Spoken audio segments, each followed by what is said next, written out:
बलिउडनि फावखुंगुर इरफान खाना मुम्बाइआव जोबथाहांबोबाय। बलिउड फावखुंगुर इरफान खाना मुम्बाइआव 29 एप्रिल खालार बुधबाराव जोबथाहांबोबाय। थांनाय मंगलबार बारायखालि सावस्रिया गाज्रिसिन जानायनि थाखाय बिथांखौ मुम्बाइनि ककिलाबेन देहा फाहामसालियाव आईसीयूआव थिसननाय जादोंमोन। नाथाय बलिउडनि फावखुंगुर इरफान खाना 29 एप्रिल बुधबार खालाराव जोबथाहांबोयो। फावखुंगुर बिथांनि बुंथिगिरि सासेया फोरमायदों दि आंहा फोथायथियाव फैबाय दि आं जेनखाबाय। फावखुंगुर इरफान खाना 2018 मायथाइयाव गावनि सानरेबआव नैबे गोर्बो सैनो हानाय बाथ्राखौ लिरलांदोंमोन जेब्ला बिथाङा केन्सार बेरामजों जुजिबाय दंमोन। दिनै जों नोंथांमोननो जोबोद दुखुनांथाव खौरां होनो गोनां जाबाय दि बिथाङा दिनै जोंनि गेजेराव गैलिया। इरफान खान बिथाङा जोबोद गोख्रों थांखि गोनां फावखुंगुरमोन जाय जोबनाय समसिम जुजिलांदोंमोन।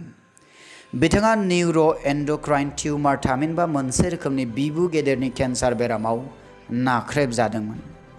बिथांनि खाथियाव फैनाय सुबुंफोरनो बिथाङा अरायबो थुलुंगा होलांदोंमोन। 2018 मायथाइयाव केन्सार बेरामाव भुगिनायखौ हमखांनो हानायनि उनाव बिथाङा फैनाय सादजाल्लाफोरखौ गोख्रोङै एवस्रांनायजों जिउखौ दैदेनलांदोंमोन। मंगलबाराव इरफान खाना देहानि कलन इनफेक्शननि थाखाय ककिलाबेन हस्पिटालाव थिसननाय जायो। नाथाय बुधबाराव बिथाङा सोरगोआरि जायो। थैनाय समसिम बिथांनि बैसोआ 54 बोसोरमोन।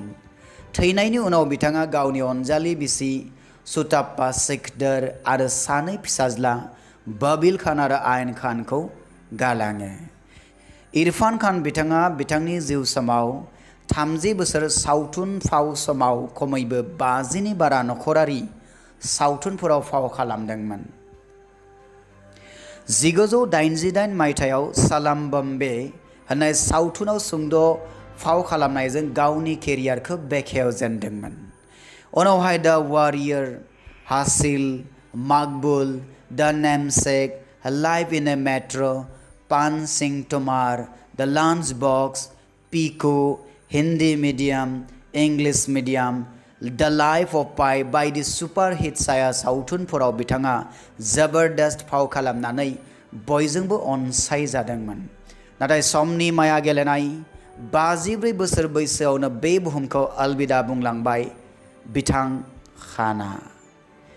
बिथाङा बिथांनि फाव समखोन्दोआव गोबां बान्थाफोरजों सन्मान होजादोंमोन। बेनि गेजेराव दङ हिंदी मीडियम सावथुननि थाखाय बिथांखौ 2017 मायथाइनि Filmfare award for best actor बान्थाजों सन्मान होनाय जायो। मायथाइ 2011 आव बिथांखौ भारत हादरनि सिविलियन बान्था पद्मश्री जों सन्मान खालामनाय जायो। हिंदी सावथुन मुलुगाव बिथांनि फावमालाखौ जों अरायबो गोसोखांगोन।